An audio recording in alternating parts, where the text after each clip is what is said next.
Sa pagdating nga ni Vivian muli sa buhay nga nitong si Robert, ito nga ay unti-unting makikita nga nitong si Betsy ang tela pagka-close nga ng dalawa, at sa huli ay magugulat siya sapagkat ito pala ay dating ex-jowa. Kaya naman pala ganoon nila ka-close ang isa't isa na talagang kilala nila ang isa't isa.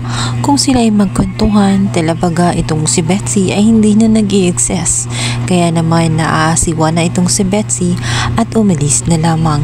Hindi niya nagustuhan ang ginagawa nga nitong si Vivian, lalong-lalo na at may pagkataklesa din ito kung magsalita. Lalo pa ngang maiirita itong si Betsy dahil mapapansin niya na talagang mas kinakampihan nga ni Robert itong kanyang kaibigan o dating ex-jowa. Kaya nagagalit ng gusto itong si Betsy, lalong-lalo na noong mga time na pumalpak nga silang dalawa nitong si Gerald. Inis na inis nga ang itong si Betsy dahil pinakita nga dito na talabaga kumakampi nga itong si Robert dito nga kay Vivian at hinayaan lamang siya na insultuhin ng babaeng si Vivian. Ipinapakita niya na talabaga kulang nga siya sa kaalaman at mahina. Hindi maiwasan na mangliit sa sarili itong si Betsy na talabaga hindi pa rin siya enough at ginagawa siyang tauhan lamang nitong si Robert at hindi didibdiban sa kanyang asawa. Kaya naman nag-alboroto nga sa galit at umuusok nga ang ilongan nitong si Betsy. Ganun din itong si Gerald dahil nasabon din nitong si Robert.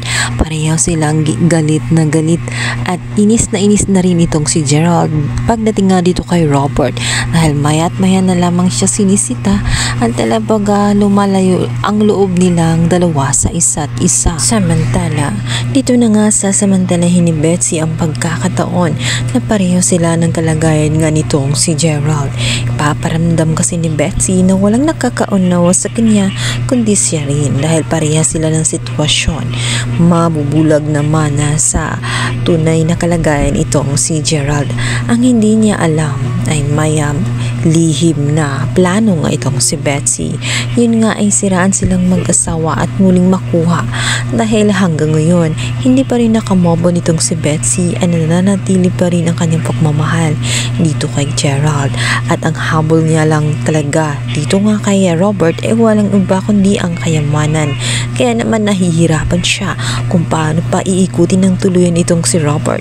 Gayong nakita niya na ito nga si Vivian ay nakikinig dito sa kanya. Pagkakataong yun, hindi na muna inisip nga ni Betsy ang sitwasyon niya pagdating kay Rob. Sinasamantala na lang muna niya ang pagkakataon at ini-enjoy na muna niya kasama nga itong si Gerald. Nakagawa sila ng malaking kasalanan silang dalawa. Wala ngang kamali-malay ang kanilang mga asawa sa kanilang mga pinagagawa.